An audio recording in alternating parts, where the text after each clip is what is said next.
দাঁড়া দাঁড়া, একটু ধীরে, একসাথে করতে গেলে তো ক্লান্ত হয়ে যাবি। প্রথমে ওর সাথে, তারপর আমার সাথে চুল কেটে এসেছি বলে শান্তি লাগবে। খোলা আকাশের নিচে বেশি আনন্দ পাওয়া যায়, আগে যা কোনোদিন পাসনি, আজ সব পাবি। আমার নাম রনি। এটা কোম্পানিতে কাজ করি, আর কর্মসূত্রে বাড়ির বাইরে থাকি। একা একটা বাড়ির উপর তলাটা ভাড়া নিয়ে, বয়স 25। একটা প্রেম করতাম, কিন্তু সেটা কেটে গেছে এই 1 মাস আগে, যখন এই বাড়িতে ভাড়া এলাম। মনে খুশির ঝিলিক খেলে গেল, কারণ বাড়িতে শুধু 2 জন মহিলা থাকেন, এক বৌদি আর এক কাকিমা, মানে যার বাড়ি সেই কাকু আমার মতোই কর্মসূত্রে বাইরে থাকে। আর তার এক ভাইপো ছোট থেকেই এই বাড়িতেই থাকে। সে এখন মিলিটারিতে চাকরি করে, কাজেই ওই 2 জনের স্ত্রী শুধু এই বাড়িতে থাকে। হ্যাঁ, সাথে অবশ্যই একজন কাজের লোক থাকে। কিন্তু সেই গ্রাম্য স্বভাবের কাকিমাকে দেখে বয়স ওই 44 বা 45 বলে মনে হয়। গায়ের রং ফর্সা, একটু স্বাস্থ্যবান, যার ফলে একেবারে বাঙালি মাঝবয়সী মহিলাদের মতো দেখতে। বাড়িতে শাড়ি, ব্লাউজার, পেটিকোট পরে থাকেন বাঙালি মহিলাদের মতো। তার সবচেয়ে আকর্ষণীয় হচ্ছে চোখ দুইটা, দেখতে এমনিতে সুন্দর আর মোটামুটি মাঝে, কিন্তু চোখ দুটোর জন্যেই রূপসী মনে হয়। নাকের নিচে একটা তিল আছে, সাথে একটা মিষ্টি হাসির এক্সপ্রেশন মুখে লেগেই আছে। এক কথায় দেখেই সবার মন জড়িয়ে যায়। অন্যদিকে বৌদির বয়স 37। তার বয়স আমি জানি, কারণ একবার বৌদির আধার কার্ড জেরক্স করে এনে দিয়েছিলাম। তখন খেয়াল করেছি তার নাম পরমা শ্যাওলা। গায়ের রং খুব একটা স্বাস্থ্যবান নয়, রোজ রীতিমতো ব্যায়াম করে নিজেকে মেনটেন করেছেন। শ্যাওলা হলেও দেখতে বেশ মিষ্টি, মুখে সবসময় হাসি লেগেই আছে। যেদিন প্রথমেই বাড়িতে এসে উঠলাম, সেদিন বিকেলে বাড়ির সামনে এক সিগারেটের দোকানে দাঁড়িয়ে সিগারেট টানছি। দোকানদার জিজ্ঞেস করল, ওই বাড়ির ভাড়াটে নাকি? বললাম, হ্যাঁ, আজই এলাম। শুনে হেসে উঠে বলল, 2 জন মহিলা আছে ওই বাড়িতে। বুঝলাম বৌদি এর কাকিমার কথা বলছে। প্রথম দিনেই ওদের হাবভাব দেখে সন্দেহ হয়েছিল, কাজেই বেশ উৎসাহিত হয়ে জিজ্ঞেস করলাম কেমন স্বভাবের তারা। দোকানদার বলল, পাড়ার এমন কোনো লোক নেই যার সাথে বন্ধুত্ব করেনি। পাড়ার কোনো মহিলাই ওদের সহ্য করতে পারে না, কারণ সবার স্ত্রী নাকি ওই 2 জনের বিশাল ভক্ত। আর ওরা 2 জনেও নাকি বেশ রসিক আর মিশুক স্বভাবের, গল্প করতে ভীষণ ভালোবাসে। কদিন যেতে না যেতেই বেশ বুঝলাম ব্যাপারটা। 2 জনে দেশ মিশুকে আমার সাথে বেশ ভালো বন্ধুত্ব হয়ে উঠল। ফেসবুক আর হোয়াটসঅ্যাপে মজার মজার জোকস আর কথাবার্তা চলতে থাকল। আস্তে আস্তে সব রকম কথাবার্তা বলতে থাকল। কাকিমার মুখে দেখলাম কিছু আটকায় না। একদিন আমার প্রেম জীবন নিয়ে কথা হতে হতে হঠাৎ কাকিমা জিজ্ঞেস করল, কি রে, তোর প্রেম জীবনে কোনো বিশেষ স্মৃতি আছে নাকি? কাকিমার মুখে এই কথা শুনে আমার জামার একটু অস্বস্তি হলো, অদ্ভুত অনুভব করেছিলাম। নিজেকে সামলে নিয়ে বলেছিলাম, কি করব? শুনে কাকিমা মুখ বেঁকিয়ে বলেছিল, থাক, অত নেকা সাজতে হবে না, ভালোই জানো কি কথা বলছি। সাইড থেকে বৌদি হাসতে হাসতে বলেছিল, কাকি তোমার মুখে না কিছু আটকায় না, বেচারা দেখো কি লজ্জা পেয়েছে। সেই শুনে কাকিমা বৌদিকে ইশারা করে বলেছিল, লজ্জা না ছাই, কি কি ভেবেছিস ও আমাদের নিয়ে? কিছুই ভাবে না নাকি? সত্যি বলতে এটা শুনে বেশ লজ্জায় পেয়েছিলাম। বলেছিলাম, হ্যাঁ ভাবি তো। শুনে বুদি বলেছিল, ভাবনাটা নিজের কাছেই রেখো। কিন্তু একদিন কাকিমা ছাদে আমার রুমের সামনে কাপড় মেলতে আসে। আমাকে বেশ অবাক করে বলল, রনি, আমার আর পরমার ছোট জামা মেলে গেলাম, নোংরা যেন না হয়। আসলে একদিন কারো একজনের জামা এরকম ভাবেই ছাদে মেলা ছিল, আর আমি সেটা নামিয়ে রেখেছিলাম। যদিও তাতে তেমন কোনো সমস্যা হয়নি, তবুও বুঝলাম কোনো না কোনো ভাবে ধরা পড়ে গেছি। বললাম, কেন? নোংরা হবে, নিচে পড়ে গেলে আমি তুলে দেব। কাকিমা হেসে বলল, হ্যাঁ তুলে এখানেই রেখো, অন্য কিছু করো না যেন। আমি বোকা বোকা ভাব করে বলেছিলাম, কি আবার করব? কাকিমা হেসে বলল, ওরে আমার খোকারে, সেদিন যে জামাটা তুই ধরেছিলি সেটা আমারই ছিল ভেবেছিলি। আমি বুঝব না? কথাটা শুনে একটু লজ্জা পেলাম। যাই হোক, সেদিনই বুঝেছিলাম কাকির সাথে কাজ করতে হবে। আর ভাবছিলাম যদি বৌদির সাথেও কাজ করা যায় তাহলে তো ভাগ্য বদলে যাবে। কিন্তু তেমন ভালো সুযোগ পাওয়া যাচ্ছিল না। 2 জনেই বেশ বক্ষ আর চলা প্রকৃতির। প্রায় রোজই আমরা সন্ধে বেলায় একসাথে গল্প করতাম। আমি চা টিফিন খেতাম কাকিমাদের ওখানেই। কাকিমা মাঝে মধ্যেই ডাবল মিনিং কথা বলতো, আর বৌদি সেই শুনে হাসত। কিন্তু 2 জনেই বেশ একটা দূরত্ব বজায় রাখে। সব সময় বুঝে উঠতে পারছিলাম না কিভাবে এগোনো যায়। আর এই ভাবনার মাঝেই একদিন ঘটে গেল সেই ঘটনা। অপ্রত্যাশিতভাবেই এক ছুটির দিনের সন্ধ্যায় সিনেমা দেখছিলাম। ভেবেছিলাম সিনেমা দেখে একটু কাজ করব, তারপর চা খেতে বৌদিদের কাছে যাব।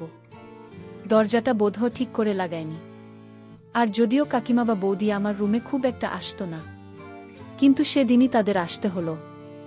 আর তারা ঘরে ঢোকার সাথে সাথেই ঘটনা ঘটে গেল। হঠাৎ কাকিমার বৌদি ঢুকে পড়ল। আমরা তিনজনই অবাক হয়ে গেলেও কাকিমা দেখলাম দ্রুত ব্যাপারটা সামলে নিল।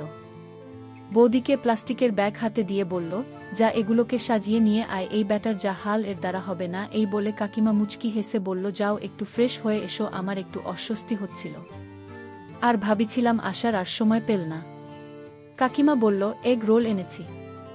আমি কাকিমার ক্যাজুয়াল ভাব দেখে একটু অবাকই হলাম, এত বড় একটা ব্যাপার, এর পরেও ভাবটা এমন যেন কিছুই হয়নি। আমি উঠে বাথরুমে গিয়ে ফ্রেশ হতে হতে ভাবলাম আজ হয়তো একটা নতুন অধ্যায় শুরু হতে পারে। বাথরুম থেকে ফিরে দেখি বৌদি আর কাকিমা এগ রোল খাচ্ছে। বন্ধুরা, এ সময় কিছু ঘটনা ঘটে যেগুলো সরাসরি বলা যাচ্ছে না। তোমরা কমেন্টে দেওয়া লিঙ্ক থেকে আমার ওয়েবসাইট ভিজিট করো, সেখানে একদম খোলামেলা গল্প দেওয়া আছে। কাকিমা এবার উঠে বিছানা ছেড়ে বাথরুমের দিকে যেতে যেতে বলল, নে এবার তোরা কাজ কর, তোর বৌদির সমস্যা এখনো সমাধান হয়নি। আমি চললাম রান্না চাপাতে। রাতে খেয়ে দে, তারপর তোদের সাথে বোঝাপড়া আছে। কাকিমা চলে যেতেই বৌদির সমস্যা সমাধান করতে লাগলাম। বন্ধুরা, তোমরা নিশ্চয়ই বুঝতে পেরেছ কিসের কথা বলছি। দেখতে দেখতে 1.5 মাস কেটে গেছে। এর মধ্যে রোজই কাজ করতাম আমরা বৌদির সাথে। আমার সম্পর্কটা শুধু কাজের মধ্যে সীমাবদ্ধ নেই, বেশ একটা গভীর বন্ধুত্বে পরিণত হয়েছে। কেউ কাউকে অবশ্য ভালোবাসিনি আমরা, কিন্তু দুজনেই বুঝি দুজনের মনে কি রয়েছে। কাকিমা ও আমাদের একা সময় কাটানোর জায়গা করে দেয়া। মাঝে মধ্যেই শুধু আমি আর বৌদি একসাথে সময় কাটাই, সেখানে আবেগটাই বেশি থাকে। কিন্তু কাকিমার সাথে থাকলেই আবেগটা আর থাকে না, অন্য কিছুতে পরিণত হয়। আমি আর বৌদি দুজনেই এই সময়গুলো উপভোগ করি। এই 1.5 মাসে আমি অনেক পরিণত হয়ে উঠেছি। এখন আর আগের মতো সহজে হাল ছেড়ে দিই না। কাকিমার বৌদি একসাথে থাকলেও না, ওরাও নিজেদের মধ্যে বলাবলি করে যে আমি নাকি কাজে আস্তে আস্তে দক্ষণ হয়ে উঠছি। এর মধ্যেই একদিন সম্পূর্ণ অন্যরকম এক অভিজ্ঞতা হলো। সেদিনটা রবিবার ছিল, ছুটির দিন। কাকিমার দুপুরে স্নান করে আমাকে বলে রেখেছিল, আর কাজ করার সময় অনেক ধৈর্য ধরতে হবে। পুরো আগুন হয়েছিল। সন্ধ্যায় কাকিমার সাথে বৌদিও যোগ দিল। পরিবেশটা ছিল দারুণ প্রাণবন্ত। ঘণ্টাখানেক পর কাকিমার বৌদি বিশ্রাম নিচ্ছিল, আমি শুয়ে আছি। এমন সময় কাকিমার ফোনটা বেজে উঠল। ফোনটা হাতে নিয়ে কাকিমা বলল, মলি কল করেছে বলেই একটা দুষ্ট হাসি। কাকিমা ফোনটা রিসিভ করে বলে উঠল, কি রে, এতদিন পর মনে পড়ল? ওপার থেকে কি জবাব এল শুনতে পেলাম না, শুধু একতরফের কথাই শুনতে পাচ্ছি। সেই ব্যস্ততা থাকবেই। এখন আমাদের কি আর মনে পড়বে? শোনো, আমাদের বাড়িতে ইয়াং একটা ছেলে ভাড়াতে এসেছে, অনেক মিশিকার বন্ধু, সুলভ স্বভাবের। তুই চাইলে পরিচিত হতে পারিস। অনেক কাজের। অন্য ছেলেটা আমাকে আর পরমাকে অনেক সাহায্য করে কাজে, একদম দক্ষ। ওর সাথে কাজ করে আমরা অনেক আনন্দে আছি। তাদের কথা শুনে বুঝলাম এই মলিও তাদের মতোই। বৌদিকে আসতে করে জিজ্ঞেস করলাম, কে এটা? বৌদি বলল, মলিদি কাকিমার ননদ। আমি দিদি বলেই ডাকি, আমার থেকে 1 বছরের বড়। বললাম, এও কি তোমাদের মতোই নাকি? বৌদি শুনে শুধু হেসে উঠল, কিছু বলল না আমাকে। ওদিকে কাকিমার ফোনে কথা তখন চলছে, কি আর করবি তুই, যা জিনিস। তোর কথা ভাবলে আমার কেমন যেন মনে হয়। তোর অফিসের ছেলেগুলোর আর দোষ কোথায়? কাকিমা ফোনে আমার সম্বন্ধে অনেক কথা বলছিল, এসব বলাতে বেশ ভালোই লাগছিল। নতুন ভাড়াটে, হ্যাঁ, ট্রেনিং দিচ্ছি বলে হাসতে লাগলো। কাকিমাকে এত হাসতে দেখিনি।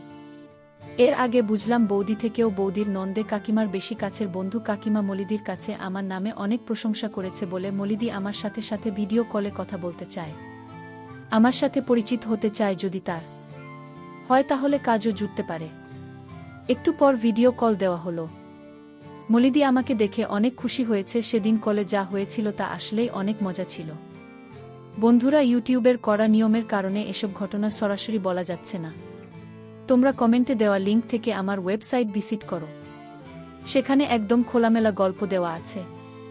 এরকম একটা বাড়িতে এসে আমার ভাগ্য বদলে গেছে। এরকম বাড়ি হাতছাড়া করতে আমি রাজি না।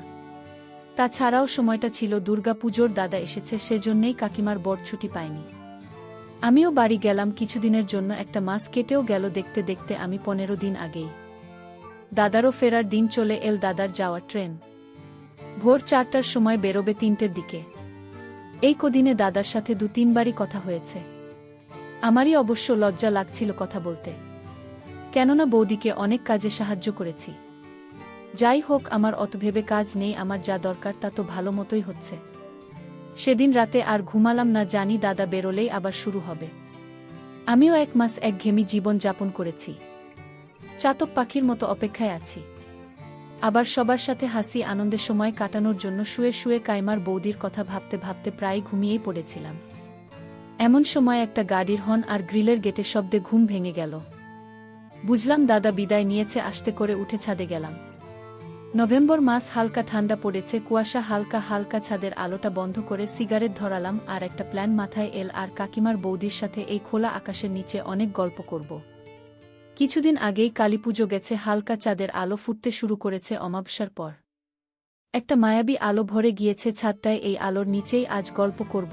এইসব ভাবতে ভাবতেই শুনি পায়ের শব্দ। অনেক চেনা লাগছিল এই পায়ের শব্দ। বুঝলাম বৌদি আসছে, তবে একাই আসছে। আমি তাকিয়ে রইলাম ছাদের দরজার দিকে। একটু পর উঠে এল বৌদি। আমি দরজা দিয়ে উঠে বাম দিকে কিছুটা এগিয়ে দাঁড়িয়ে বৌদি ছাদের আলো বন্ধ দেখে একটু দাঁড়িয়ে গেল।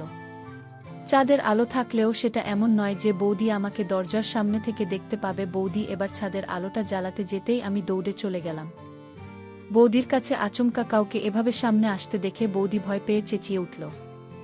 আমি বললাম, কি গো, ভয় পেয়ে গেলে নাকি? বৌদি বলে উঠল, খুব দুষ্টু, খুব দুষ্টুদের মতো আচরণ করলে মেরেই ফেল। এভাবে কেউ ভয় দেখায় নাকি? আমি বললাম, আমাকে মেরে ফেললে কে তোমার কাজে সাহায্য করবে? বৌদি লজ্জা পেল। হয়তো 1 মাস আমার কাছে আসেনি বলে একটু লজ্জা পাচ্ছে। হালকা চাঁদের আলো, বৌদির মুখ এবার দেখা যাচ্ছে এই মায়াবী আলোতে। শ্যামলা মিষ্টি মুখ, জানো, আরও বেশি মায়াবী মনে হচ্ছে। বললাম, লজ্জা পেলে নাকি? বৌদি বলল, তো পাব না, কি সব বলছো? বললাম, একটু পরে নিজেই তো বলবে এভাবে কাজ করা, ওভাবে কাজ করো। আর কাকিমা আসলে তো কথাই নেই। বৌদি বলল, কি করব বলো, তোমরাই তো আমার আপন মানুষ। আমার পরনে একটা টি-শার্ট আর বৌদি নাইটি পরেছে, রংটা ঠিক বোঝা যাচ্ছে না, তবে এটা যে আগে পড়েনি সেটা বুঝতে পারছি। হয়তো দাদা কিনে দিয়েছে। বললাম, কাকিমা কই? বৌদি এবার একটু রাগ দেখাল, বলল, ও কাকিমাকে দিয়ে কি হবে? তাহলে ছাড়ো আমাকে, আমি গিয়ে ডেকে দিচ্ছি। আমি হেসে উঠলাম আর বললাম, জিজ্ঞাসা করলাম কারণ? তখন তোমার সাথে সময় কাটাতে পারব সেটা জানার জন্যে। বৌদি হালকা হাসি দিয়ে বলল, কাকিমা ঘুমোচ্ছে, ভেবেছিলাম আমরা 3 জন মিলে এই খোলা আকাশের নিচে অনেক গল্প করব, কিছু তার হলো না। বৌদি বলল, আমি তো আছি, আমার সাথে গল্প করো। এরপর আমি আর বৌদি সারা রাত চাঁদের আলো, খোলা ছাদের নিচে অনেক গল্প করেছি।